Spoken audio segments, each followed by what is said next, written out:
October is Domestic Violence Awareness Month. To bring attention to the cause, the Irving Police Department's Family Advocacy Center is once again hosting Illuminate Irving. Here to preview that event is Victim Services Supervisor Heather Koval. Heather, thanks so much for being here. Thank you for having me. Sure, and before we get into what's new and different this year, remind our viewers, what is the goal of Illuminate Irving?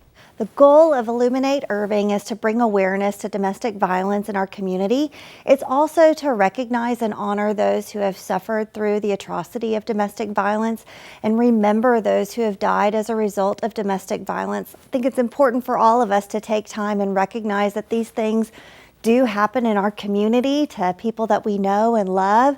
And the more that we can talk about these types of issues, the more capable we are of eradicating them. It's a silent crime. And so the more we can bring attention and awareness to the issue of domestic violence, the better we're going to be at reducing domestic violence in the future.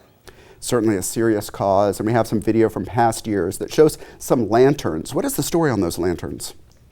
We wanted to do something that held meaning and value, and we learned about a Japanese tradition where, in recognition of people who had suffered an atrocity, lanterns were lit and released on the water.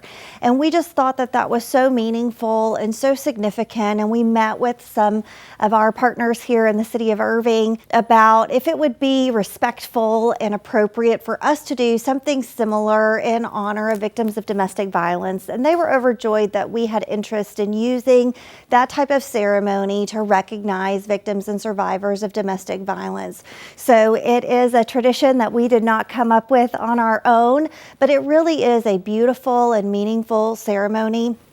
One of the things that we've done over the years is that lanterns may be lit different colors. We have chosen white lights to honor those who have survived domestic violence and purple lights for the lanterns to recognize those who have died as a result of domestic violence. So it's a very sobering illustration of the people who have suffered through domestic violence.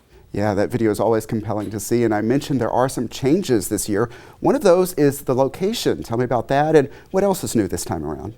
This year we decided we wanted a little bit more of an intimate location, and with everything that's been going on with health concerns and those kinds of things, we recognize that a lot of people may feel uncomfortable coming out this year.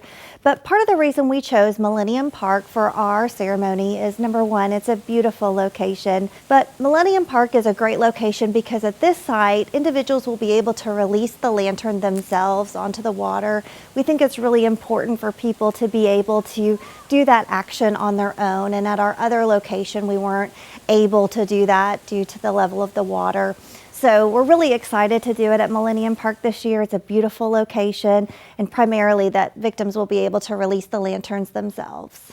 And how can people get one of those lanterns to write a message? We will have the lanterns available just before the ceremony, so starting at 6:30, anyone who wants to complete a lantern can do so at Millennium Park. The ceremony will be short. If an individual is unable to attend the ceremony and would like to complete a lantern, they can just contact us and we'll touch base with them to get them a lantern to complete, and we'll release it in their honor. So this is a one-night event, but you have a new ongoing initiative to tell us about, and that's a survivor network. What's the story on that? Well, as we started doing Illuminate Irving, the stories of the survivors that we had participate was so meaningful and so powerful. And as I met with them to prepare for the ceremonies, I learned a lot about things that we might be able to do better, things that we could improve on as an agency. And I started to recognize that there are some agencies that have survivor networks, survivor advisory boards, survivors who come in and tell their story and share what worked well, what could have been done better. And so we just decided this would be something that would be great for Irving. You know, I've worked in victim services for over 20 years, but I still don't know it all. I still have so much to learn. And those who've been there, who've experienced the things that they've experienced, bring value and information to our agency that we wouldn't otherwise have.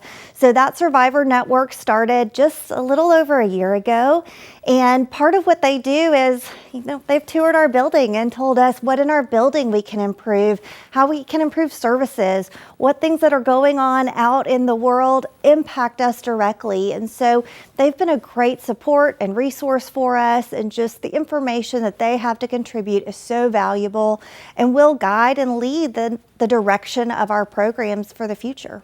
Important topics to talk about on Domestic Violence Awareness Month and year-round. Heather Koval, thanks so much for being here. Thank you so much. Illuminate Irving is Tuesday, October 19th at 6:30 p.m. It will take place at Millennium Park, 201 Sowers Road. Parking will be available at the South Irving Library.